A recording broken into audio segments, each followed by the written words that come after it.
कि रेडियोलॉजी में बहुत पैसा है। ये सबसे बड़ा मिथ है। मैंने उस दिन के बाद ना पेशेंट से बात करनी बंद कर। क्या आपने रेडियोलॉजी इसलिए ली थी क्योंकि आपकी रैंक 1 आई थी? तो मैंने रेडियोलॉजी इसलिए ली 35 लाख रुपीज ऑल्सो। फिर आपने दिल्ली पीजी रैंक 1 निकाला 2009 के अंदर और came back, I wrote my state, got rank 1। X ray और सीटी एमआरआई, क्या ये सब कैंसर कॉजिंग होते हैं? क्या आपको क्वेश्चन पेपर पता होता है? हाँ, मुझे क्वेश्चन पेपर पता होता है। अगेन अ कंट्रोवर्शियल टॉपिक है जिसको टच कर रहा हूँ, रिजर्वेशन। लोग यही सोचते हैं कि अगर उनके ब्रेसेस लगे हुए दांतों में तो वो एमआरआई नहीं करवा सकते। कहता है सर युवराज सिंह का, और मैं देखते ही एकदम चुप हो गया, चौंक गए, क्योंकि वो तो क्लियर कट एक ट्यूमर था। तो आने वाले टाइम के अंदर एक नॉर्मल एक्सरे की रिपोर्ट या सीटी स्कैन की रिपोर्ट तो एआई पढ़ देगा। So do you think radiologist are in danger? Hey guys, welcome to the Nachiket Bhatia show. I am so sorry कि अगला एपिसोड आने में बहुत टाइम लग गया, but I can guarantee you कि जिस गेस्ट के साथ मैं आज करने वाला हूँ ये शो, उनकी जब आप बातें सुनेंगे, जब कॉन्वर्सेशन सुनाएंगे, जब आपको अपने किस्से सुनाएंगे, it will make up for all the lost time. अगर अभी तक आपने इसको सब्सक्राइब नहीं किया है तो प्लीज़ गाइस सब्सक्राइब करिए। बहुत अच्छे गेस्ट लाने वाला हूँ मैं इस शो के अंदर, so let help me grow this show.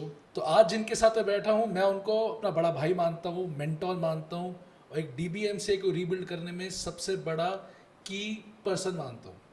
उनके साथ मुझे काम करते करते आज शायद 7-8 साल हो गए हैं। बहुत सारी उन्होंने चीज़ें सिखाई हैं मुझे। एक बच्चे से एक आदमी बना उन्होंने मुझे सिखाया है, और मैं कहूँगा कि अगर मैं उनके एक्कोलेज, उनके अकॉम्प्लिशमेंट की बात करूँ तो शायद 3-4 पेजेस भी पढ़ दूंगा तो वो भी कम है। And I think you know him as your favorite radiology faculty, one of the best motivation speakers in the industry. एक ऐसे रेडियोलॉजिस्ट जिनके पास सेलिब्रिटीज तक आते हैं, और एक बहुत अच्छा इंसान। तो आई थिंक हम सब आज अपने हाथ जोड़कर कह सकते हैं कि आज हमारे साथ बैठे हैं the great doctor Rajat Jain sir. बहुत बहुत वेलकम है सर आपका हमारे शो में। थैंक यू भाई। मुझे पता है कितना मुश्किल से मैंने आपका टाइम निकाला है। तो आज मेरा पहला जो क्वेश्चन है आपके साथ वो यही है कि मैंने इतनी स्ट्रगल सुनी है, इतनी स्ट्रगल देखी है दुनिया में ऑफ कोर्स, और आपकी मुझे हमेशा सबसे बेस्ट स्टोरी लगती है। तो इससे पहले हम कोई और टॉपिक की बात करें, मैं जानना चाहता हूँ कि आपने एक गवर्नमेंट स्कूल से निकलकर मैमसी जैसे एक रिनाउंड कॉलेज में एडमिशन लिया यूजी के अंदर, फिर आपने दिल्ली पीजी रैंक 1 निकाला 2009 के अंदर, और मैमसी जैसे कॉलेज में अगेन रेडियोलॉजी उठाई। तो सर ये स्टोरी थोड़ा बताई जाए। तो ये तो स्टोरी कभी कभार मेरे को भी जब खुद बोलता हूँ तो गूज़बम्प हो जाते हैं। मैं government school, government boys senior secondary school Shaktinagar number 1 उससे पढ़ा हूँ, और सच बताऊँ तो कभी मैंने सोचा ही नहीं था कि मैं डॉक्टर बनूंगा। आपको शायद एक बात पता नहीं होगी, मैं यहीं आपको थोड़ा सा बताऊं, डॉक्टर भाटिया भी उस स्कूल से पढ़े हैं। अच्छा, मेरे को नहीं पता था ये वाली बात। डॉक्टर भाटिया भी उस स्कूल से पढ़े हैं। क्या बात है। तो मैं एक्चुअली कभी सोचा ही नहीं था कि मेरे को डॉक्टर बनना है। अगर ये आज अगर कोई मेरे को बोले कि ये मैं डॉक्टर बना, तो एक बंदा जिसको मैं इसका क्रेडिट देना चाहूँगा तो वो है मेरा बड़ा भाई। शायद मेरे दादाजी का सपना था कि घर में एक डॉक्टर होना चाहिए, और वो सपना घूम फिर के मेरे ऊपर आ गया कि मुझे पूरा करना है, क्योंकि मेरे फैमिली को ऐसा लगता था कि मैं कर सकता हूँ, बट मेरा तो सपना था कि मेरे को क्रिकेटर बनना है। तो बहुत लड़ाइयाँ होती थी घर में उस टाइम पर। तो सब लोग मेरे को बोलते थे तू पढ़ ले, तू पढ़ सकता है, तू पढ़ सकता है। मैं कहता मेरे को पढ़ना ही नहीं है। और मैं अपना भाग जाता था क्रिकेट खेलने। ठीक ठाक खेलता भी था, ऐसा नहीं है कि ठीक ठाक क्रिकेट खेलता था, बट कुछ कुछ ऐसा हुआ कि लगा नहीं कि क्रिकेटर बन पाओगे, क्योंकि आज की डेट में आईपीएल आ गया, रिसोर्सेज बहुत बेटर हो गए, तो फिर भी रिलेटिवली आसान हो गया। उस ज़माने में तो बहुत ही कम एरियाज़ थे कि जहाँ पर आप क्रिकेट में इतना जा सकते थे, ऐसे कोई रिसोर्सेज भी नहीं थे। तो मुझको याद है कि मैं एग्ज़ाम देकर आया, और 12th में ठीक ठाक नंबर आ गए, मतलब पास वास हो गए, कोई बहुत अच्छे नंबर नहीं आए, और एंट्रेंस एग्ज़ाम दिए और कोई सिलेक्शन विलेक्शन हुआ नहीं। तो घर वालों ने कहा, मैंने कहा अब छोड़ देंगे मेरे को, पर घर वालों ने कहा नहीं, कोई बात नहीं, ड्रॉप कर और दोबारा पढ़, तेरे को डॉक्टर बनना है। अगर चलो कोई बात नहीं, 1 साल और देख लेते हैं, कुछ नहीं कर लेंगे। बट मुझे याद है गेम चेंजिंग इवेंट जो हुआ, मैंने आकाश ज्वाइन किया, तो जाना शुरू ही किया था, पहली दूसरी क्लास होगी, तो एक दिन घर में वापस आया तो मेरी ये स्टोरी है यूट्यूब पर भी। तो मेरी मदर, तो सबसे ज़्यादा जो क्लोज मेरे लिए लाइफ में है ना, वो ये है मेरी मदर। जब भी मेरी मदर की आंखों में मेरे को खुशी दिखती है, मुझे लगता है मेरी लाइफ सर्व हो गई। तो वो रो रही थी। अब मैंने कहा माँ क्यों रो रही हो? तो वो कहती है कि तू बात मत कर मेरे से। मैंने कहा क्या हुआ? कहती है कि तूने मेरी नाक कटवा दी। मैंने कहा क्या हुआ? कहती है वो चाची आई थी और वो कह रही थी कि तू तो बोल रही थी तेरा बेटा डॉक्टर बनेगा, बट उसका तो एडमिशन नहीं हुआ। तो मैं कहा माँ आप भी क्या बातें कर रहे हो? इतने सारे लोग, आपको पता है कितना कंपटीशन है, कितने सारे लोग एग्ज़ाम देते हैं, सबका थोड़ा ना सिलेक्शन हो जाता है। तो कहती है बट तू तो अलग है। तो अभी ये तो बड़ी नॉर्मल सी बात है किसी भी माँ के लिए। तो उन्होंने कहा कि तू तो अलग है, तू तो जो भी चीज़ करना चाहता है तू कर सकता है, तू नहीं करना चाहता इसलिए तू नहीं कर रहा। भाई you won't believe that statement has change my life. उस दिन से मुझे ऐसा लगा कि अब मेरे को ये करना है, और मैंने तब सब कुछ छोड़ा, 1 साल मेहनत किया, and then I got rank 9 in the exam. अब जब 9 रैंक आई तो पहले तो यकीन ही नहीं हुआ, थोड़े दिन में सिंक इन हो गया।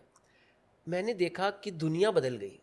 अब वही चाची जो ये सोचती थी कि मैं गधा हूँ, अब आके मेरी मदर को बोलती है कि हमें तो पता था तेरा बच्चा बहुत इंटेलिजेंट है, वो तुम्हारा नाम रोशन करेगा।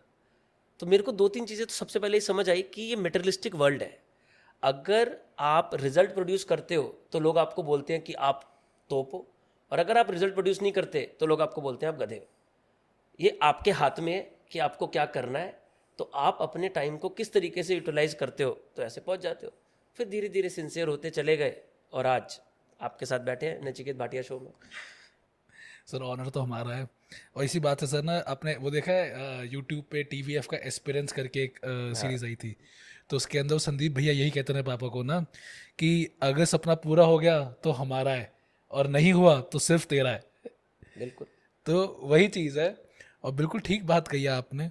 ये तो सर आपकी यूजी की कहानी है, फिर आपने एक छक्का और मारा लाइफ में, दिल्ली PG में रैंक 1 लेकर आए।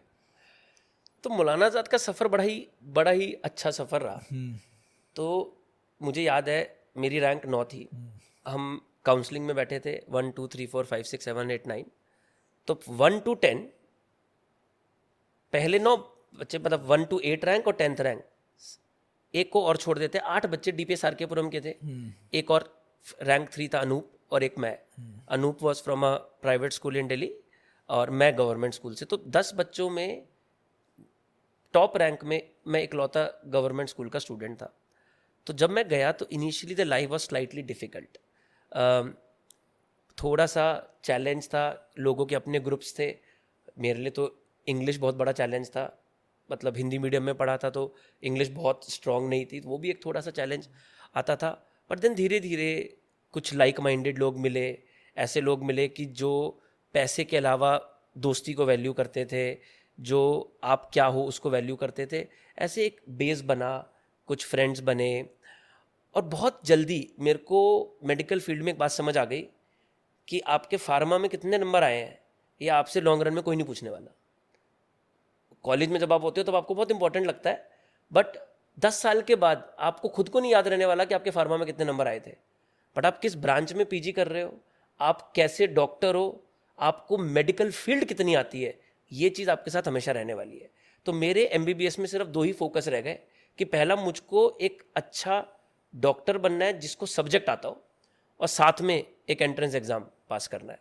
And again by the some amount of hard work and the grace of God, I was able to get a rank. तो जब आपकी rank 1 I, of course it's a very big event in your life, radiology choose करने का क्या reason था? But मैं इसमें एक थोड़ा सा रीफ्रेज भी करूँगा, क्या आपने रेडियोलॉजी इसलिए ली थी क्योंकि आपकी रैंक 1 आई थी? Because this is what is going on in the medical world, rank 1 है तो रेडियोलॉजी लेनी है, या कोई और रीज़न भी था साथ में? तो देखो मैं ना हमेशा से ऑर्थोपेडिक्स करना चाहता था, क्योंकि ऑर्थोपेडिक मेरे को बहुत फैसिनेट करती थी जब मैं MBBS स्टूडेंट था। रेडियोलॉजी का तो कोई एक्सपोजर था ही नहीं। तो अब तो एक ही एग्ज़ाम होता है ना, नीट एग्ज़ाम या एक INI-CET हो गया। हमारे टाइम में तो बहुत सारे एग्ज़ाम होते थे। तो जब मैं एग्ज़ाम्स लिख रहा था तो PGI के एग्ज़ाम में ठीक ठाक रैंक आ गई थी। मैं जो भी ब्रांच मिल रही थी ऐसा आप उठा लेते हो, तो मैंने पीडियाट्रिक्स उठा लिया था, और मैं पीडियाट्रिक्स में काम किया। बहुत कम लोगों को पता है ये वाली बात, but I have worked in department of paediatrics in PGI for almost a month. But मैं थोड़ा सा तो ऐसा था कि नहीं यार दिल्ली में ही रहना है, घर का एनवायरनमेंट चाहिए मुझको, क्योंकि your comfort is much much more important than anything else. तो मैं सोचा कि चलो स्टेट पीजी लिखते हैं और देखते हैं क्या होता है। So I came back, I wrote my state, got rank 1। तो तब अब मेरे लिए घर में कोई डॉक्टर था नहीं, तो मेरे लिए सिर्फ मेरे सीनियर्स ही थे। तो मैंने अपने बहुत सारे सीनियर से बात किया। I want to mention a name, he is my very close friend Apoor Mehra sir. तो I went and met Apoor Mehra sir. Apoor Mehra sir उस टाइम पे ऑर्थोपेडिक्स कर रहे थे कि सर क्या है, क्या एस्पेक्ट्स हैं, और भी बहुत सारे सीनियर से बात की। तो सर ने पूरी चीज़ें समझाई बिठाकर, और भी कुछ कुछ सीनियर्स ने बताई। बट नेट रिजल्ट लोगों ने बताया कि जैसी हम लाइफ देखते हैं वैसी होती नहीं है। आपको पहले ये समझना पड़ेगा कि आपको लाइफ में चाहिए क्या।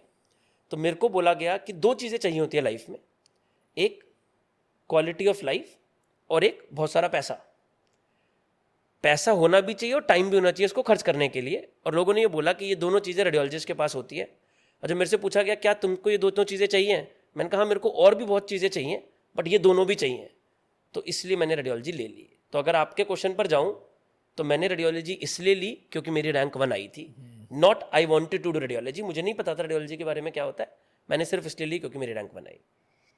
तो अगर आज एक स्टूडेंट आपसे आके पूछे कि सर मुझे ब्रांच चूज़ करनी है, एक ब्रांच है जिसमें मुझे इंटरेस्ट है और एक ब्रांच ऐसी है जिसमें लोग कहते हैं कि बहुत पैसा है, तो आप उसे क्या सजेस्ट करोगे? तो भाई मैं एक बहुत मेजर काम करता हूँ ये, जब मैं स्टूडेंट से as a part of DBMCI also, और कभी कभार स्टूडेंट वैसे भी आते हैं, तो पहला मेरा प्रॉब्लम ये है कि मैं जब कोई मेरे से बात कर रहा होता है ना, तो मुझे समझ आ जाता है कि वो मेरे से क्या सुनना चाहता है।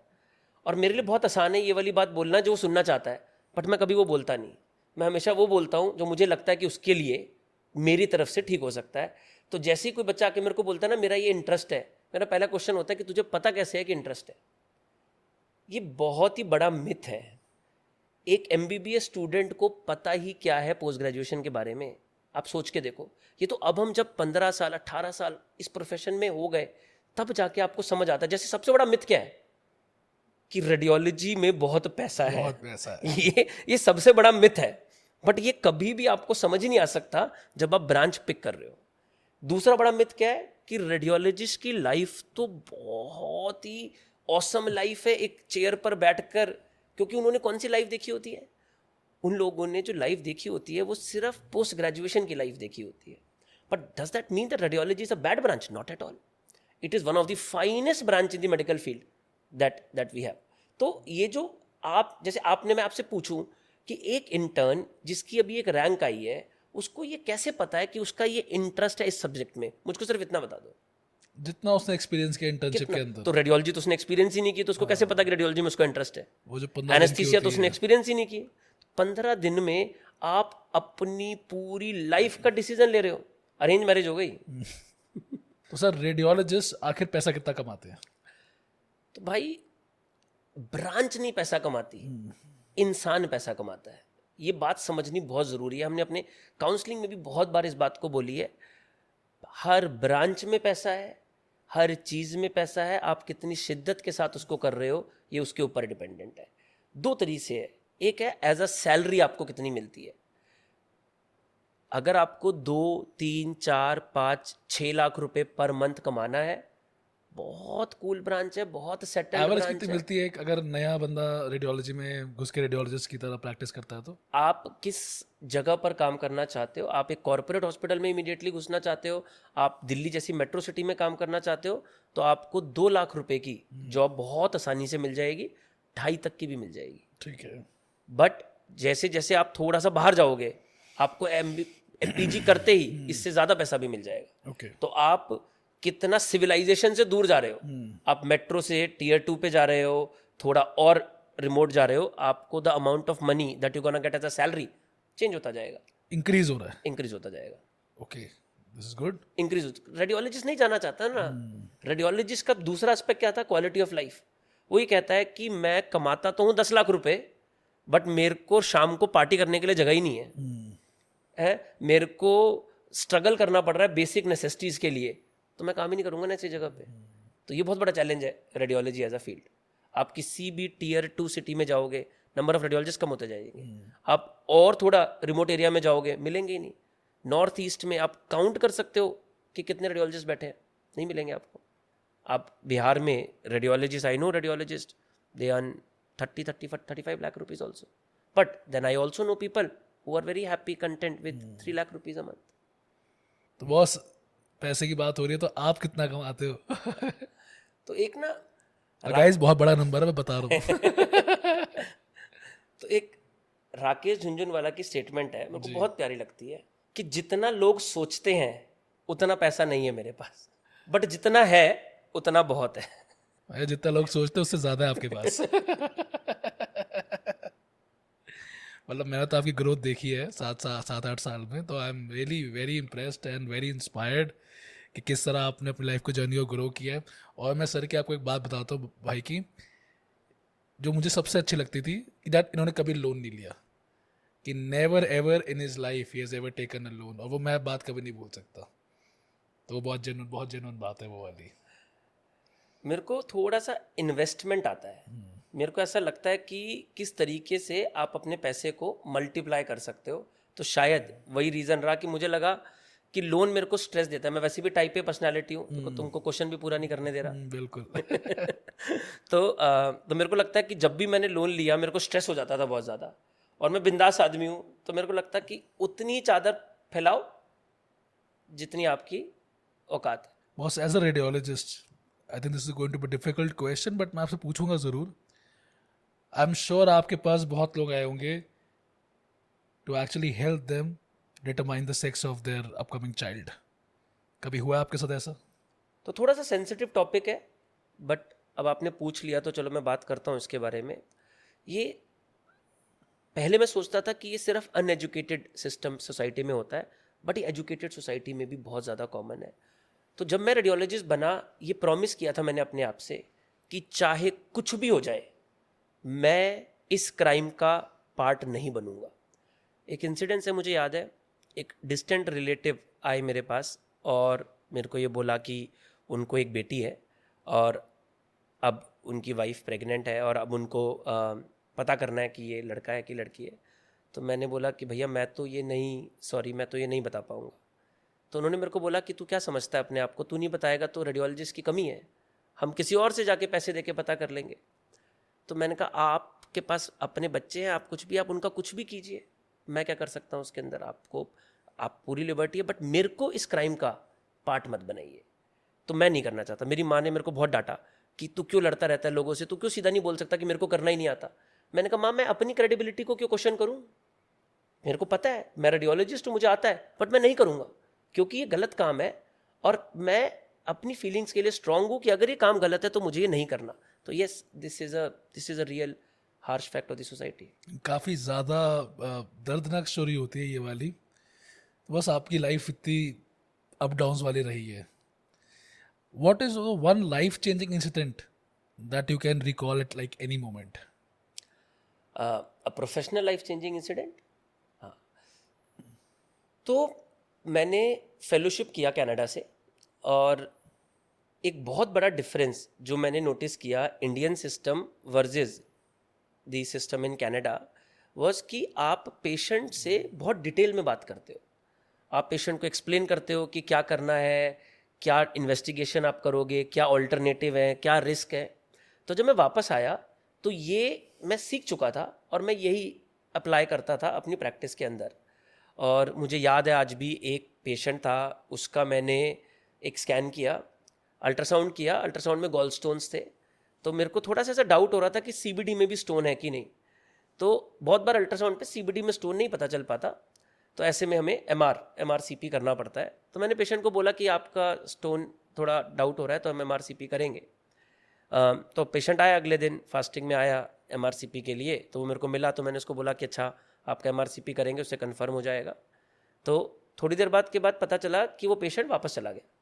तो जब मैंने अपने टेक्नीशियन से पूछा कि क्या हुआ, तो वो कहता है कि सर वो पेशेंट ने कहा कि ये डॉक्टर बहुत बात करते हैं, लगता है इनके पास बहुत टाइम है, तो मैं कहीं और से करा लूँगा, मेरे को इनकी क्वालिटी पर मतलब डाउट हो रहा है कि इनको कुछ आता भी है कि नहीं आता। तो ये बड़ा ही ना और वो मेरा टेक्नीशियन भी थोड़ा सा स्माइल कर रहा था इसके ऊपर, वो मेरे को बड़ा बुरा लगा. यू विल नॉट बिलीव, मैंने उस दिन के बाद ना पेशेंट से बात करनी बंद कर दी. मुझको लगा कि पेशेंट इस लायक ही नहीं है कि उनसे बात की जाए.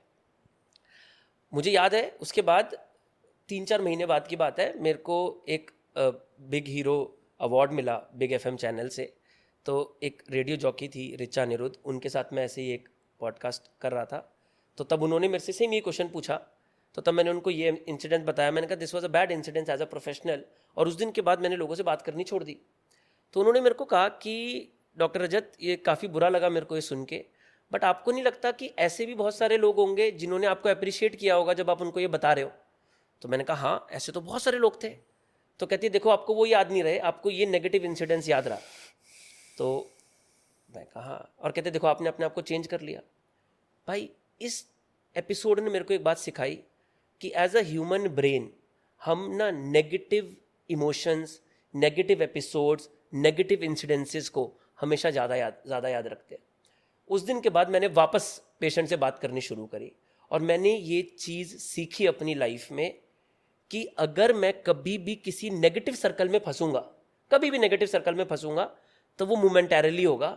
मैं एनालाइज करूंगा कि मैं उसमें क्यों फंसा और क्या ब्रॉडर ऑब्जेक्टिव में मैं गलत था या सही था, और मैं अपनी लाइफ को इस तरीके से जीऊंगा which is for a more good for the society. And that is what I started doing. Boss, इसी का एक कहते हैं ना कि एक लाइफ चेंजिंग इंसिडेंट के बारे में बात करूं तो 2021 में आपने एक स्टेटमेंट दिया था यूट्यूब पे दैट मैं एग्ज़ाम पोस्टपोन करवा रहा हूं, और उसके बारे में काफ़ी नेगेटिव फीडबैक आया था. तो उस इंसिडेंट के बारे में कुछ कहना चाहेंगे? हाँ, तो शायद बात कर सकते हैं. Thank you for asking this question because I always wanted to give a clarity on this. मैंने कभी भी ये नहीं बोला कि मैं एग्ज़ाम पोस्टपोन करवा रहा हूँ. मैंने कभी भी ये वाली बात नहीं बोली थी. अगर हम उस इंसिडेंस को आज की डेट में रिवाइंड करें तो एक्चुअली क्या हुआ था, COVID was at its peak, COVID wave 2 चल रही थी and Doctors for You was extensively working in the COVID. We were in touch with lot of states to create makeshift hospitals for the government so that the patients who were not getting the beds can get the beds. तो ऐसे में जब हम bureaucracy से बात कर रहे थे तो एक स्टेटमेंट आया, वो ये था कि क्योंकि सडनली 18 अप्रैल को एग्ज़ाम होना था और 16 अप्रैल को पोस्टपोन हो गया था और गवर्नमेंट ने कोई डेट नहीं दी थी, तो ये हो रहा था कि डॉक्टर काम नहीं कर रहे. तो मैंने डॉक्टर्स के फेवर में जाकर ये बात की थी चीफ सेक्रेटरी से कि सर डॉक्टर इसलिए नहीं काम कर रहे क्योंकि एक एग्ज़ाम की डेट नहीं है. तो आप अगर एक डेट दे देंगे कि किस डेट पर एग्ज़ाम होगा तो बच्चों को क्लैरिटी हो जाएगी. या तो आप 1-2 महीने बाद की डेट दे दीजिए ताकि बच्चों को ये समझ आ जाए कि वो 1-1.5 महीने काम कर सके, या आप अभी एग्ज़ाम करा दीजिए ताकि एग्ज़ाम हो जाए और उसके बाद ये हो जाए. अब यहाँ पर ब्यूरोक्रेसी ने कहा कि पीएमओ ने उनसे सजेशंस मांगे हैं, तो do you have a suggestion. तो मैंने ये स्टेटमेंट बोला था कि मैंने कहा सर मेरी तरफ से सजेशन है कि एक एग्ज़ाम की डेट दे दी जाए जो कम से कम 2 महीने बाद की हो. ये पहला स्टेटमेंट दिया. दूसरा, सर ये जो बच्चे इस टाइम पर काम कर रहे हैं ये उनके इंटर्नशिप, अगर वो इंटर्न है तो उनके इंटर्नशिप में कैलकुलेट हो जाए और कोई ऐसा मैकेनिज्म बना दिया जाए कि जो लोग ये काम कर रहे हैं उनको इंसेंटिवाइज किया जा सके, किसी भी तरीके से इंसेंटिवाइज किया जा सके. तो ये 3 स्टेटमेंट्स मैंने पास की. These 3 statement went to PMO और उन्होंने इसमें से पहली स्टेटमेंट कि चलो, तो उन्होंने एक 4 महीने बाद की एग्जाम की डेट दे दी. अब जो हम उस दिन डिस्कशन कर रहे थे, मैं किसी कोविड सेंटर से आया था, यू कॉल्ड मी कि भाई एक सेशन चल रहा है, you join that session. Suddenly this question popped out. तो मैंने स्टेटमेंट कहा हाँ मुझे ये पता है कि ये एग्जाम पोस्टपोन हो रहा है. अब मुझे एग्जैक्टली याद नहीं है कि मैंने ये स्टेटमेंट बोल दिया कि मैंने ही कराया है, बट मेरा आइडिया ये था कि मुझे ये वाली बात पता है और मैंने साथ में ये भी बोला कि अभी इसमें और भी चीज़ें आनी बाकी हैं. तो मुझे ऐसा लगता है कि जो लोगों को प्रॉब्लम हुई थी वो एग्ज़ाम पोस्टपोनमेंट से प्रॉब्लम नहीं हुई थी. लोगों को इस बात से प्रॉब्लम हुई थी कि जो लोग कोविड में काम कर रहे हैं उनको इंसेंटिवाइज कर दिया जाएगा by giving them extra marks. And this was a very very sensitive issue. But वो सेकंड कंपोनेंट तो हट गया, सिर्फ ये कंपोनेंट को प्रमोट कर दिया गया कि मैंने एग्ज़ाम पोस्टपोन कराया. आज भी एग्जाम पोस्टपोन होते हैं, रादर लोग हमें गालियां देते हैं इस बात के लिए कि हम एग्जाम पोस्टपोन क्यों करा रहे हैं। कोई एग्जाम पोस्टपोन नहीं कराता। As a teacher exam postpone होना किसी के भी हित में नहीं होता, ये मेरा ऐसा मानना है। तो मैं फिर आपसे सर बिल्कुल डायरेक्ट बात पूछता हूँ। बहुत बार बच्चों को ये लगता है कि आपकी बहुत सोर्स है सरकार के अंदर and you get direct information what is going to be the government's decision. So is this fact true? क्या बोलूँ, हाँ बोल दूँ? सच बताओ, सच। अच्छा, तो देखो, पहले तो ये समझना पड़ेगा कि डिसीजन ले कौन रहा है। पहले ये सारे डिसीजंस नेशनल बोर्ड या एमसीआई या एनबीई ब्यूरोक्रेसी पे लिए जाते थे, जिनके पीछे एक लॉजिक होता था। एक बोर्ड होता था जिसमें बहुत सारे डॉक्टर्स होते थे, जिसमें ब्यूरोक्रेट्स होते थे। मेरे को ऐसा लगता है कि जो स्टूडेंट एग्ज़ाम दे रहा है उसका राइट है कि उसको ये वाली बात पता होनी चाहिए। तो ये उससे छुपाया ही क्यों जाता है, मुझे ये नहीं समझ आता। आपको एग्ज़ाम देना है तो आपको ये तो पता होना चाहिए ना कि आपके एग्ज़ाम का पैटर्न क्या है, आपका एग्ज़ाम कब होगा, ये आपका एक राइट है। तो मैं इन लोगों के पीछे पड़ा रहता था कि भाई ये गलत, मैं तुमसे पेपर थोड़े ना मांग रहा हूँ, मैं तो आपसे ये पूछ रहा हूँ कि आप एग्ज़ाम कब कराओगे। आप 300 की जगह 200 क्वेश्चन का पेपर करना चाहते हो तो बता दो ना। ये छुपा के लास्ट डे बताने का क्या मतलब है? तो मैं वो एक कहते हैं ना, मैं इनको हैमर करता रहता था, भाई बता दे, भाई प्लीज बता दे, भाई बता दे। अरे एग्जाम का पेपर पूछ रहा हूं तो गलत है ना। तो कहीं ना कहीं ये चीज आ जाती थी कि यस ये एग्जाम इस तारीख को हो सकता है, और ऐसे ये कोई कॉन्फिडेंशियल इंफॉर्मेशन नहीं है। कॉन्फिडेंशियल इंफॉर्मेशन क्या है कि मैंने ये बता दिया कि ये रेडियोलॉजी का पेपर था और ये रेडियोलॉजी के क्वेश्चन आएंगे, this is a confidential information. I have never done that ever. मुझे लगता है कि जो स्टूडेंट एग्जाम दे रहा है उसका ये पूरा राइट है कि कौन सा पैटर्न होगा और किस तरीके का होगा। तो मैं कोशिश करता रहता था कि ये जो लॉजिकल डिसीजन है वो स्टूडेंट तक पहुंच सके, और मैंने हमेशा स्टूडेंट के हित में बात की है, हमेशा कोशिश की है कि क्या चीज़ स्टूडेंट के लिए बेस्ट हो पाएगी। आज की डेट में किसी को कुछ पता ही नहीं है, क्योंकि आज की डेट में ये लोग डिसीजन ही नहीं ले पाते। Now the decisions are political, and the moment it's a political decision then nobody knows that what is gonna happen. तो आपके आज क्वेश्चन का आंसर कर देता हूं, क्या गवर्नमेंट मेरे से पूछ के ये करती है? आंसर इज नो, बिल्कुल भी नहीं करती भाई। क्या आपको क्वेश्चन पेपर पता होता है? हाँ, मुझे क्वेश्चन पेपर पता होता है। क्यों? क्योंकि क्वेश्चन पेपर लॉजिकल होता है। हम इतने सालों से एक ही काम बार बार करे जा रहे हैं, तो हम एग्जामिनर की थॉट प्रोसेस को सोच सकते हैं कि क्या चीज़ एग्जामिनर पूछ सकता है। तो इस सेंस में पूछोगे तो हाँ, मुझको पता होता है कि क्या टॉपिक आएगा, बट उसकी एग्जैक्ट चॉइसेस क्या आएंगी ये नहीं पता होता। ये हम प्रिडिक्ट कर लेते हैं कि इस साल कौन सा टॉपिक डिस्कशन में चल रहा है, तो क्या चीज़ एग्जामिनर के चांसेस है पूछने के, क्या चीज़ एग्जामिनर नहीं पूछेगा। जैसे हमें पता है अभी कोविड नहीं पूछेगा, हमें पता है HPV वैक्सीन पूछेगा, तो जो टॉपिक्स कॉमनली डिस्कशन में है वो आएंगे। तो इस तरीके से पता होता है। पेपर लीक्ड होता है नहीं। बस आपने देखा होगा कि दैट इस वक्त सरकार का एक बहुत मेन एजेंडा चल रहा है which is next the national exit exam. मैं काफ़ी टाइम से उस पर देख रहा था, 2019 में उन्होंने लॉन्च किया था एंड अभी तक उसकी एग्जीक्यूशन हुई नहीं है। तो आपका इस पूरे मैटर में क्या टेक है? देखो, एक और बड़ी इंपॉर्टेंट बात बताता हूँ आपको। कोई भी डिसीजन हम कैसे लेते हैं, मैंने एक बड़ा एक इंटरेस्टिंग एक बार एक एपिसोड देखा था, थोड़ा सा अगेन अ कंट्रोवर्शियल टॉपिक है जिसको टच कर रहा हूँ, रिजर्वेशन। जैसे हम बात करते हैं रिजर्वेशन अच्छा है कि बुरा है, अगर मैं बात करूँ I am sure you will not answer it. आप इस कंट्रोवर्सी में जाना ही नहीं चाहोगे। प्रॉब्लम क्या है कि जिसको मिलता है वो कहता है अच्छा है, जिसको नहीं मिलता वो कहता है बुरा है।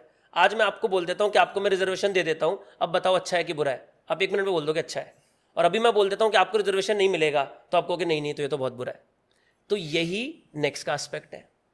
जो भी बच्चा नेक्स्ट दे रहा है, अगर आप उससे पूछोगे तो कहेगा नहीं ये बुरा है।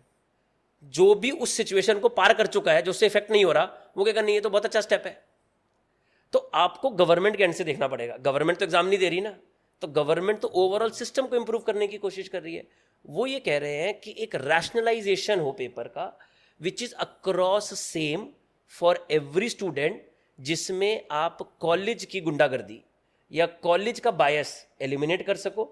आप प्राइवेट कॉलेज से हो, आप गवर्नमेंट कॉलेज से हो, आप FMG हो, एक same minimum level of exam को क्रिएट कर दिया जाए।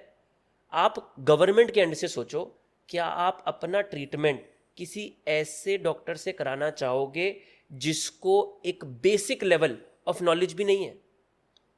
आपका आंसर क्या होगा इस बात पे? आंसर होगा डेफिनेटली नहीं. Of course not. But now the big question is कि वो पेपर कैसा हो जो वो बेसिक नॉलेज को असेस करे. Thought is not wrong, the way that it's gonna be implemented it is gonna decide whether it will be right और wrong. सो आपके हिसाब से नेक्स्ट में ऐसा अलग है क्या अपार्ट फ्रॉम, मैं सबको बता भी देता हूँ एक बार कि नीट पीजी और नेक्स्ट में फ़र्क ये है कि next is basically licensing exam. अगर आप फाइनल प्रोफेशनल के स्टूडेंट हो तो आपको वो एग्ज़ाम पार करना पड़ेगा विद अ मिनिमम परसेंटाइल, तभी आपको एमबीबीएस की डिग्री मिलेगी. एंड अनलाइक नीट पीजी में आप जब बैठते हो दैट्स एन ऑप्शनल एग्जाम. आप पीजी करना चाहते हो तो आप बैठोगे, आप नहीं करना चाहते आप नहीं बैठोगे, but that option is not given in next. तो बॉस जो नेक्स्ट का एग्जामिनेशन का तरीका है उसमें ऐसा क्या स्पेशल है जो शायद नीट पीजी में नहीं हो पा रहा? देखो पहला तरीका है, मेरे लिए सबसे बड़ी बात है यूनिफॉर्मिटी. जब भी कोई एग्जाम यूनिफॉर्म होगा ना, उसकी इंटरनेशनल लेवल पर रिकॉग्निशन बढ़ जाएगी. बिल्कुल ठीक कह रहे हो. ये सब मेरे लिए सबसे बड़ा एस्पेक्ट है. सेकंड मेरा एस्पेक्ट है कि एक एफएमजी को अलग क्यों समझा जाए. क्यों समझा जाए? जब एक एफएमजी को लाइसेंसिंग एग्जाम देना पड़ता है तो एक आईएमजी को लाइसेंसिंग एग्जाम क्यों नहीं देना पड़ता? मेरे लिए ये सबसे बड़ा कंसर्न है. थर्ड मेरे लिए कंसर्न है कि कुछ कॉलेजेस में, सबकी बात नहीं कर रहा, कुछ कॉलेजेस में पैसा देके पास कर दिया जाता है. आपको भी पता है, this is a harsh reality of our society. ऐसा क्यों? अल्टीमेटली वो भी तो लोग सिस्टम में आएंगे. आज की डेट में मेडिकल फील्ड ने कुछ बुरा नाम अर्न किया है. क्यों किया है? आपने कभी सोचा है क्या? जो डॉक्टर अपना खून पसीना एक करके रात को 3-3 बजे भी पेशेंट का ट्रीटमेंट कर रहे हैं, उनकी वजह से नहीं. शायद कुछ ऐसे लोग who were not competent enough who have entered into the system. One bad egg spoils the whole crate. That's the game, right? Yes. तो आप सोच के देखिए कि ये थॉट कहाँ से गलत है. बट मैं स्टूडेंट हूँ, मेरे को उस स्ट्रेस के थ्रू पास करना पड़ रहा है, तो पहला मेरा रिएक्शन क्या होगा कि भाई कुछ भी हो जाए, स्ट्रेस से मुझे बाहर निकालो. तो द नेट रिजल्ट क्या है? नेक्स्ट खराब है. हाँ, अगर एग्जाम का पैटर्न फिर वैसा बना दिया कि आप 6 साइंटिस्ट के नाम रट के जा रहे हो, आप वो किस उम्र में पैदा हुआ था, उसकी शादी कब हुई थी, तो फिर उसका पूरा का पूरा पर्पस खराब हो जाएगा. तो आप नेक्स्ट के फेवर में हो कि अगेंस्ट हो? मैं एक यूनिफॉर्म पैटर्न ऑफ एग्जाम के फेवर में हूँ. और जो नेक्स्ट में क्लिनिकल एग्जामिनेशन ज़्यादा पूछ रहे हैं? नहीं, क्लिनिकल एग्जामिनेशन आप पार्ट बी की बात कर रहे हो? नहीं, पार्ट ए में भी they are focusing more on भाई- क्लिनिकल भाई सिनेरियोस. अच्छी बात है ना. क्यों? आप मुझे एक बात बताओ, एक्सरे किसने डिस्कवर किए थे? ये चीज एक डॉक्टर को पता होना ज्यादा जरूरी है. ये तो पता नहीं क्यों पूछते. ये चीज एक डॉक्टर को ज्यादा पता होना ज्यादा जरूरी है कि अगर एक पेशेंट एब्डोमिनल पेन के साथ आया जो लॉइन टू ग्रोइन रेडिएट कर रहा है, तो उसमें क्या इन्वेस्टिगेशन करेंगे, ये पता होना ज्यादा जरूरी है. सोच के बताओ. Of course the second one. तो फिर एक बार सिर्फ अपने दिमाग से इस बात को हटा दो कि आपको एग्जाम देना है और उसकी वजह से आपको रात को पढ़ना पड़ेगा. अब सोच के देखो कि ये चीज सही है कि गलत है. सरकार इसको डिले क्यों कर रही है? Political reasons. आपको भी पता है, बहुत सारे डिसीजंस हम अच्छे होते हैं, हम नहीं ले पाते because of the challenges that you have in the system. Ultimately you have to take everybody together. True. बस एज अ रेडियोलॉजिस्ट आपने, आई नो पर्सनली कि आपने बहुत सारे सेलिब्रिटीज को ट्रीट किया है और उनकी इन्वेस्टिगेशंस करी है. ट्रीट नहीं किया. ट्रीट गलत ट्रीट word करोगे है. तो बच्चे गाली देंगे कि रेडियोलॉजिस्ट कब से ट्रीट करने लग गया. आपके पॉडकास्ट में सारे के सारे स्टेटमेंट्स ही आ जाएंगे. My बट रेडियोलॉजिस्ट ट्रीट करते हैं आज की डेट में. मैं बता दूं आपको, बहुत सारी ब्रांचेस रेडियोलॉजी में ऐसी हो गई when you are a primary physician for the patient as well. तो आपका फेवरेट सेलिब्रिटी किस्सा क्या है? भाई एक किस्सा है यादगार, बहुत इमोशनल भी है मेरे लिए, और मैं बता रहा हूँ उस बंदे की रिस्पेक्ट मेरे दिमाग में इतनी ज़्यादा बढ़ गई, मैं बता नहीं सकता. वो नाम हम सब लोगों के चहेते भी हैं, युवराज सिंह. 2011 की बात है, फरवरी 2011, मैं भूलता नहीं हूँ. मेरे पास एक स्कैन आया, एक सीटी स्कैन. तो सीटी स्कैन को मैंने रिपोर्ट करा एक चेस्ट में ट्यूमर. तो मेरे टाइपिस्ट ने मेरे को बोला, सर आप ये देख रहे हो किसका स्कैन है? मैं कहा किसका है? कहता है सर युवराज सिंह का. और मैं देखते ही एकदम चुप हो गया, चौंक गए. क्योंकि वो तो क्लियर कट एक ट्यूमर था. तो मैं जो सेंटर का हेड था उनके पास गया और मैंने कहा कि सर ये ट्यूमर, कहता हाँ युवराज सिंह का स्कैन किया, क्या है? मैंने कहा सर ये तो ट्यूमर है। वो कहता है क्या बात कर रहा है, पागल है क्या तू? मैंने कहा सर ये ट्यूमर है। और तो हमने पहले बहुत चेक करा, ऐसा तो नहीं है कि गलती से किसी और पेशेंट का स्कैन कर दिया हो, क्योंकि ऐसा भी हो जाता है। तो उसको 3-4 बार रीवेरीफाई किया गया और फाइनली उसको ट्यूमर बना दिया। अब एक मन तो था युवराज सिंह से मिलने की खुशी, बच्चे थे उस टाइम पे, और एक दुख हो रहा था कि वर्ल्ड कप आ रहा है और ट्यूमर है। अब मैं कॉलेज गया वापस और मैंने अपने कुछ दोस्तों को बोला यार इस बार युवराज सिंह खेलेगा नहीं। कहते क्यों नहीं खेलेगा? मैं कहा बस मत पूछ, मैं बता रहा हूँ युवराज सिंह वर्ल्ड कप नहीं खेलेगा। कॉन्फिडेंशियलिटी थी तो मैंने किसी को बताया नहीं क्यों है। तो मैंने कहा नहीं खेल पाएगा यार। Going forward India world cup जीत गई, और वर्ल्ड कप नहीं जीती, Yuvraj Singh was man of the series. और मैं ये सोच रहा ये क्या हुआ है, मतलब उस ट्यूमर के साथ बंदा चल भी नहीं सकता।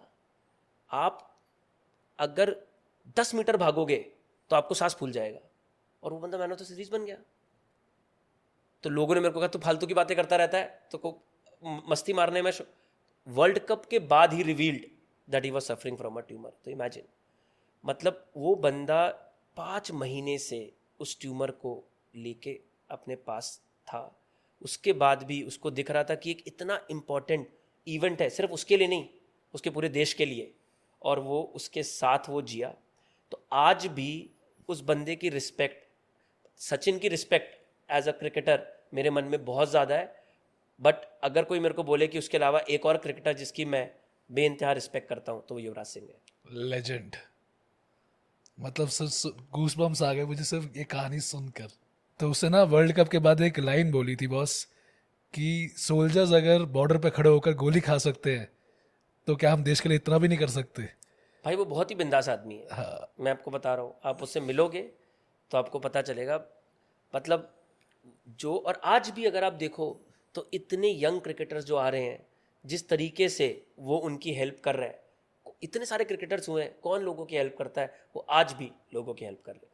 शुभमन गिल, अभिषेक शर्मा, इन सब they are being mentored by him. तो वो आज भी कोशिश कर रहा है कि ज़्यादा से ज़्यादा लोगों को, मतलब इंडियन क्रिकेट को बेस्ट बेनिफिट दे सके।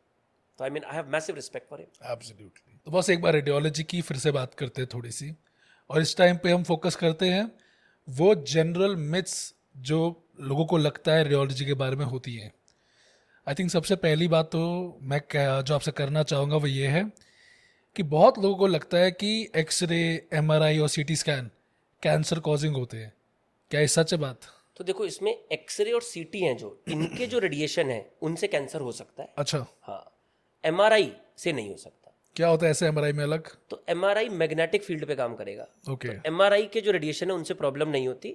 बट सीटी, इसका मतलब ये नहीं है कि आपने एक सीटी कराया तो आपको कैंसर हो गया। मेरे पास ऐसे भी बहुत लोग आते हैं जिनका सीटी स्कैन हुआ और वो 20 दिन के बाद कॉल करते हैं कि सर मेरे को खांसी हो रही है और मेरे को लग रहा है मेरे को चेस्ट का कैंसर हो गया, क्योंकि मैंने नेट पर पढ़ा कि एक सीटी स्कैन से कैंसर हो जाता है। ऐसा नहीं होता। मतलब आई मीन बहुत बार, बहुत लंबे समय तक बार बार रेडिएशन देने के बाद ऐसा हो सकता है कि आपको कैंसर हो जाए। तो इसीलिए इनका एक्सपोजर लिमिटेड करना चाहिए। तो साल में एक आदमी को या एक किसी भी जने को कितनी बार एक्सरे या सीटी स्कैन, अगर लेट्स सपोज उसको बार बार करना पड़े, तो कितनी बार मैक्स होना तो चाहिए? देखिए इसकी मेडिकल गाइडलाइंस है पूरी। अभी क्योंकि मेडिकल पॉडकास्ट नहीं है तो मैं उन गाइडलाइन के बारे में बात नहीं करूंगा। एक रैंडम बट इनकी नंबर। पूरी डिसाइडेड है। आपको कोई बीमारी है जिसकी वजह से आपको साल में 3-4 बार सीटी कराना पड़ गया तो कोई बात नहीं, ये मत सोचिए कि इससे कैंसर हो जाएगा। बट आपको हल्की सी खांसी हुई और आपको किसी ने बोल दिया आपको टीबी हो गया है, या नहीं आपको कैंसर हो गया, और आप पहुंच गए सीटी स्कैन कराने, वो नहीं करना। सिर्फ मेडिकल एडवाइस के ऊपर ही सीटी स्कैन कराना है। तो अभी आपने बात कही कि लोग गूगल से पढ़ के आ जाते हैं, तो ये बहुत कॉमन वर्ड है पूरे मेडिकल वर्ल्ड में कि सबसे बड़ा दुश्मन डॉक्टर का एक्चुअली में गूगल ही है। तो इसके बारे में आपका क्या टेक है? हाँ, तो बहुत सही बात है। ये तो बहुत बड़ा चैलेंज है, ये बहुत ही बड़ा चैलेंज है। और एक्चुअली आज की डेट में गूगल की वजह से क्या हो गया, there is so much of misinformation. Google is a very very powerful tool, but there is so much of a misinformation कि आज की डेट में जो डॉक्टर के ऊपर पेशेंट ट्रस्ट नहीं करता, उसका सबसे बड़ा रीजन तो गूगल ही है। उसका सबसे बड़ा रीजन गूगल है, बिकॉज आपके पास कोई कंट्रोल नहीं है। और मेरे को तो आज नहीं, मेरे को तो आगे 5 साल के बाद वरी है जब artificial intelligence generative AI data circulated होगा। आज की डेट में तो डाटा फिर भी थोड़ा सा फिल्टर्ड है, तब तो हमारे पास अनफिल्टर्ड डाटा होगा, तब पता नहीं क्या होगा। तो बॉस उसी के बारे में अगर मैं कंटिन्यू करूं तो आने वाले टाइम के अंदर एक नॉर्मल एक्सरे की रिपोर्ट या सीटी स्कैन की रिपोर्ट तो एआई पढ़ देगा। So do you think radiologist are in danger? भाई तुम किस कंट्री में बैठे हो? इंडिया आप कभी मॉल गए हो? गए हैं। कितनी बार? बहुत बार गए होंगे। हाँ। तो कभी आप तो खैर बड़े आदमी हो, तो आप तो पार्किंग में खुद पार्क नहीं करते, तो पार्किंग में एक ऑटोमेटिक बूमर होता है इंडिया में, कभी देखा है? वो उसके साथ में भी एक बंदा खड़ा होता है उसको उठाने के लिए। इंडिया है। जिस दिन कोई भी मशीन एक आदमी को कंप्लीटली रिप्लेस कर देगी इंडिया में, उस दिन तो इंडिया का उद्धार वैसे ही हो गया। वैसे ही पर कैपिटा इनकम इतना स्ट्रांग हो जाएगा कि फर्क ही नहीं पड़ेगा। अगर मैं जनरल टर्म से बात करूं वैसे कि लेट्स सपोज भूल जाओ इंडिया है, दुनिया के अंदर क्या आपको एक दिन ऐसा लगता है जिस दिन एआई पूरा रेडियोलॉजिस्ट को रिप्लेस कर देगा?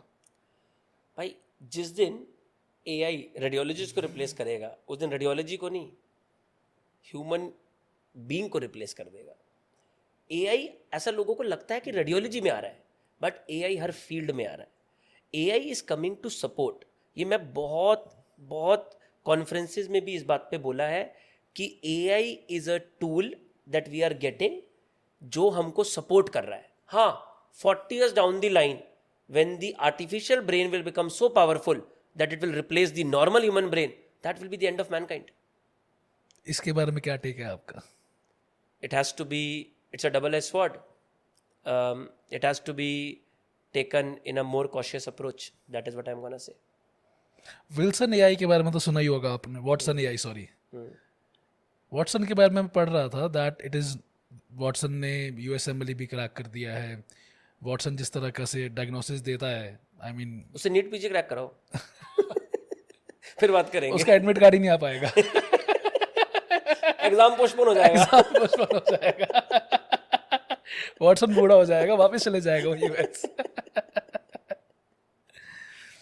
सो वॉटसन के बारे में बहुत आता है कि that with in next 3 to 4 years कहते हैं उसके बारे में, तो it is going to replace डायग्नोस्टिशियंस।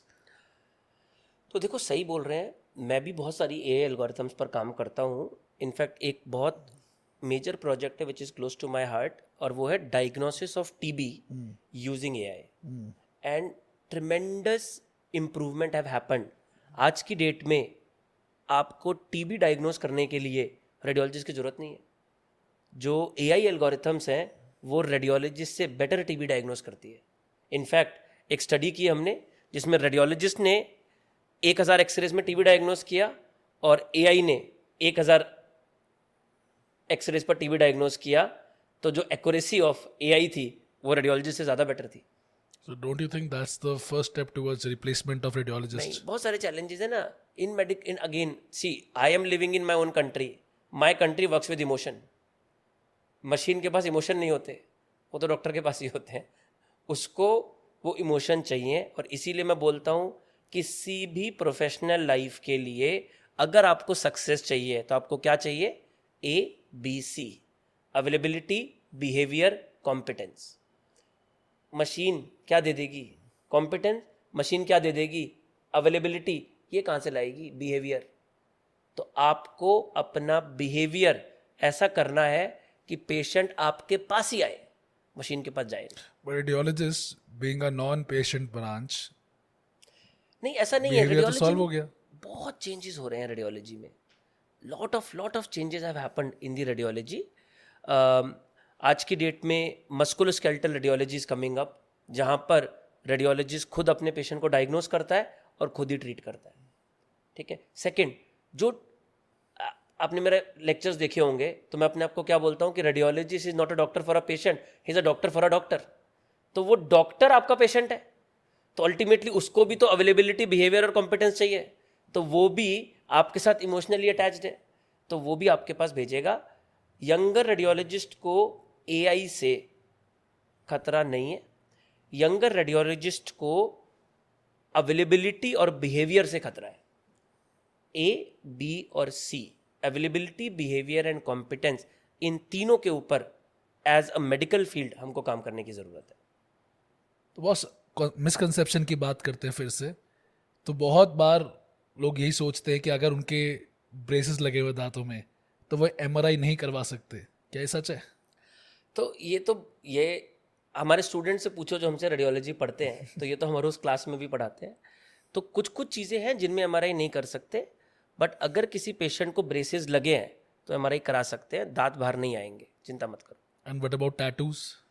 देखो टैटूज का सबसे बड़ा ये सर्कुलेट क्यों हुआ, क्योंकि हाउस के एक एपिसोड में दिखाया। हाँ। तो एमआरआई में क्या होता है, अगर टैटूज में हैवी मेटल्स हैं तो वो हीटअप हो सकता है, तो हीटअप की वजह से बर्निंग हो सकती है।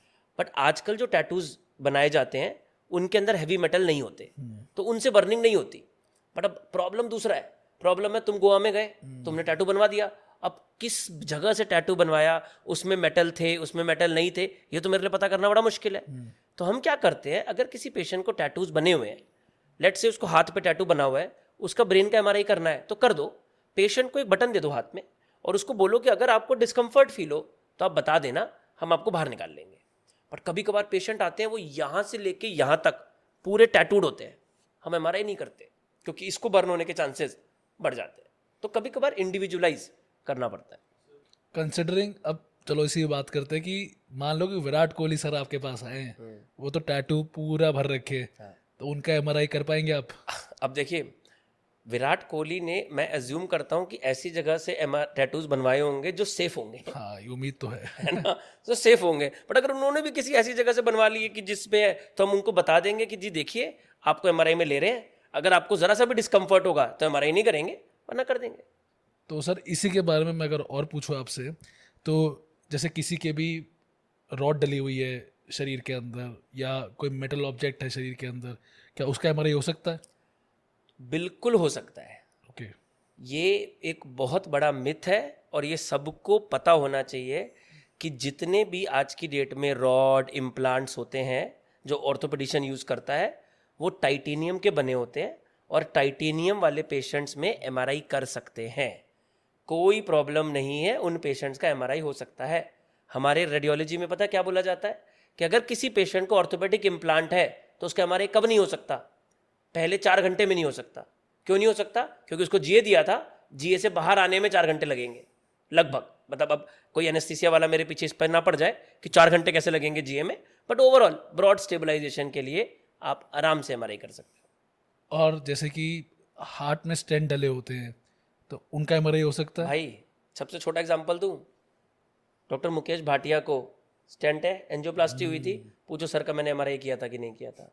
जब मैं अपने बॉस का एमआरआई कर सकता हूँ तो क्या समझते हो सकता है। किसे हो सकता है? अपनी माँ का एमआरआई किया हुआ है मैंने, जिनको स्टेंट है, तो हो सकता है। एक और चीज़ बताओ, ये अगेन बहुत ही जनरल टॉपिक है कि कोरा पे मैंने बहुत बार पढ़ा, ये चीज़ लिखी आती है कि do not sleep with your phone near by, specially near your head. क्या ये कि it is again a cancer causing thing? तो देखो, हम बात कर रहे हैं वाईफाई सिग्नल्स की यहाँ पर, ठीक है, मोबाइल सिग्नल्स की। ये रेडियो वेव्स होती है। तो अगर रेडियो वेव्स देखें तो ये सीटी स्कैन, एक्सरे जैसी नहीं होती, तो ये वो हार्मफुल नहीं होती। बट एक चीज हमें सिखाई गई, excess of everything is bad. कोई मेरे को बोले पानी सेफ है, बट पानी से भी डेथ हो सकती है। तो और हमारी नॉलेज लिमिटेड है उस लिटरेचर पर जो अवेलेबल है, पता नहीं आगे क्या आ जाए। तो नया लिटरेचर ऐसा आ रहा है जो ये कह रहा है कि जो रेडियो वेव्स है, beyond a certain limit they can also be harmful. तो जिस चीज़ को अवॉइड कर सकते हो उसको अवॉइड कर लेना चाहिए। तो बॉस, आप एक हमेशा से ही बहुत ही सोशल एक्टिविज्म में बिलीव करते थे। मतलब कॉलेज में आपने मुझे बताया था, कॉलेज के टाइम से आप थोड़ा लीडरशिप में इसमें आगे थे काफ़ी ज़्यादा। आज आप एक बहुत बड़े सोशल एंटरप्रेन्योर हो, सोशल एक्टिविस्ट हो। तो डॉक्टर्स फॉर यू जो आपका एनजीओ है, उसकी जर्नी कैसे शुरू हुई आपकी? तो भाई जब रेडियोलॉजी पीजी ख़त्म किया तो मेरे को ऐसा लगा कि बाकी सब कुछ तो ठीक है, और डॉक्टर भाटिया में पढ़ाता भी था तो फाइनेंशियल स्टेबिलिटी भी थी, बट मेरे को कुछ सोसाइटी के लिए कुछ हटके करना है। That was a time when I thought of joining doctors for you, which was originally started by doctor Ravikant Singh. I called Ravikant and I asked कि भाई मेरे को भी ऐसी ऑर्गेनाइजेशन बनानी है. वो कहता क्यों बनानी है, साथ में काम करते हैं और कुछ अच्छा काम करेंगे. And that is the time that I joined doctors for you. So आज डॉक्टर्स फॉर यू क्या करता है basically?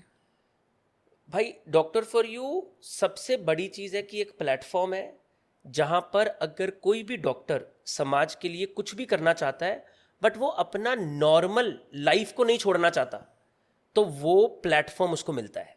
1. Second, doctors for you एक ब्रिज दी गैप ऑर्गेनाइजेशन है. बहुत सारे गवर्नमेंट हॉस्पिटल्स में कुछ कुछ चीज़ें कम होती हैं जिसकी वजह से हम पेशेंट को जो चीज़ देना चाहते हैं वो नहीं दे पाते.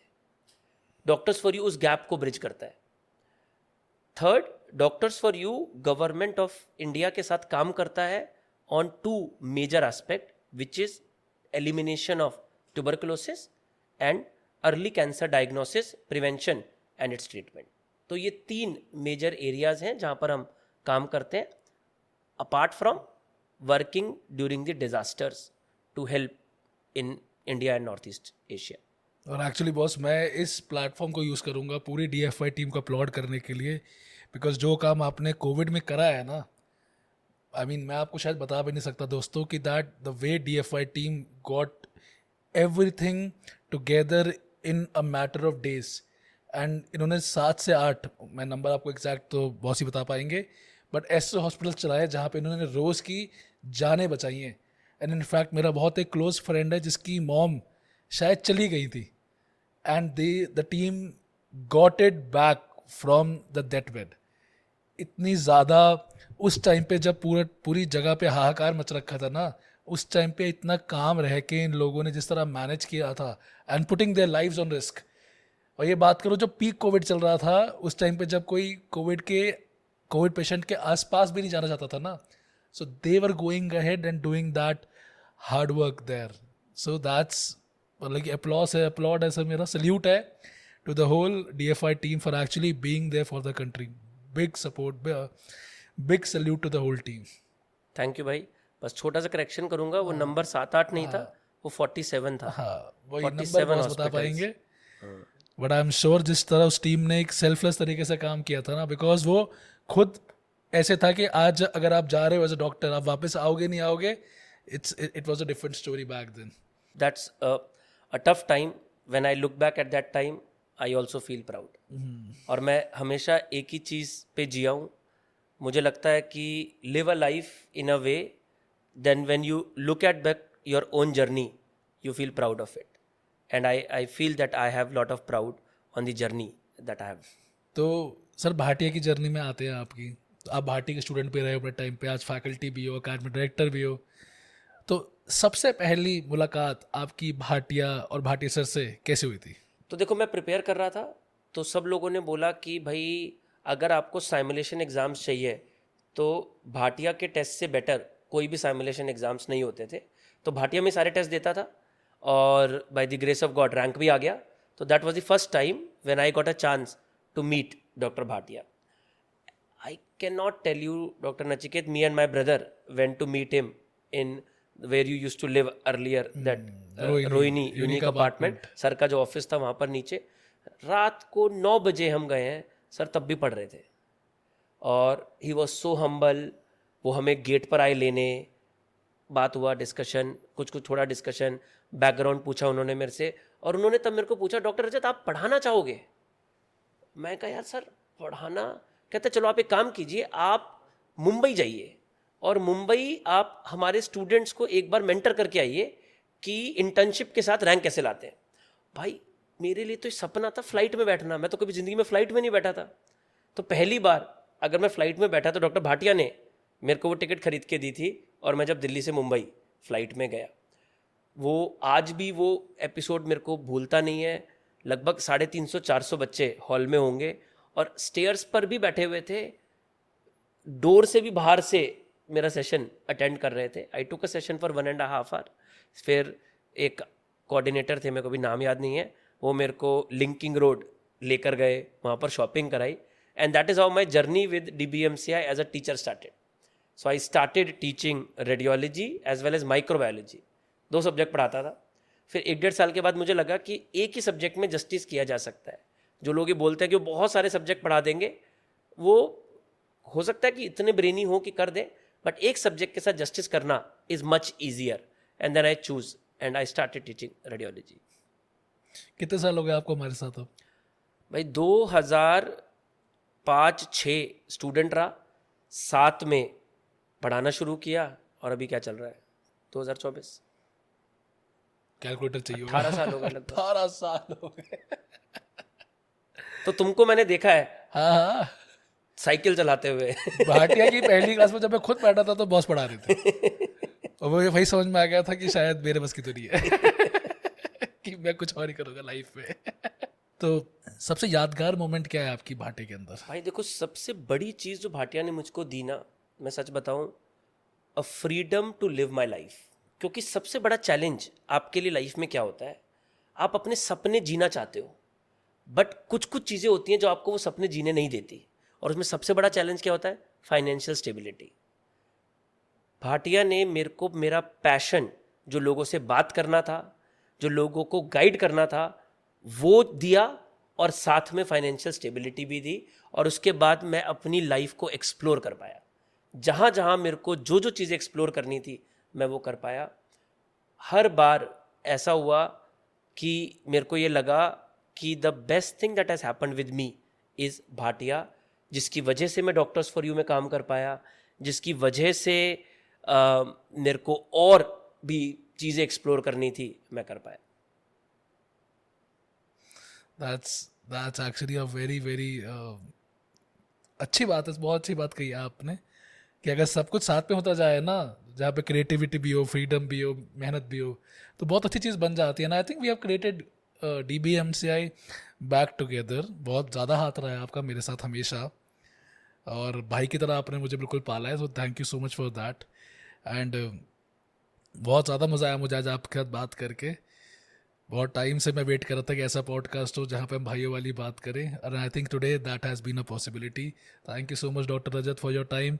आई believe you are of course going to do great things. आपने इतने बच्चों को मेंटोर किया है, तो उनकी दुआएं, जितने बच्चे आप आगे मेंटोर करने वाले हैं, उनकी दुआएं, और इतनी दुआएं जब लगती है तो सर आदमी सिर्फ ग्रो ही करता है. So thank you so much for your time. Thank you so much everyone for watching this podcast. I hope you liked it. आपके कोई फीडबैक्स हो तो प्लीज़ कमेंट सेक्शन में बताइए हमें. किसको आप चाहते हैं कि मैं नेक्स्ट गेस्ट की तरह बुलाऊं, उनका नाम लिखिए, and I'll just try my 100% to get that guest on my podcast. Subscribe नहीं करा तो प्लीज़ सब्सक्राइब करिए और शेयर करिए अपने दोस्तों के साथ. Thank you so much everyone. God bless.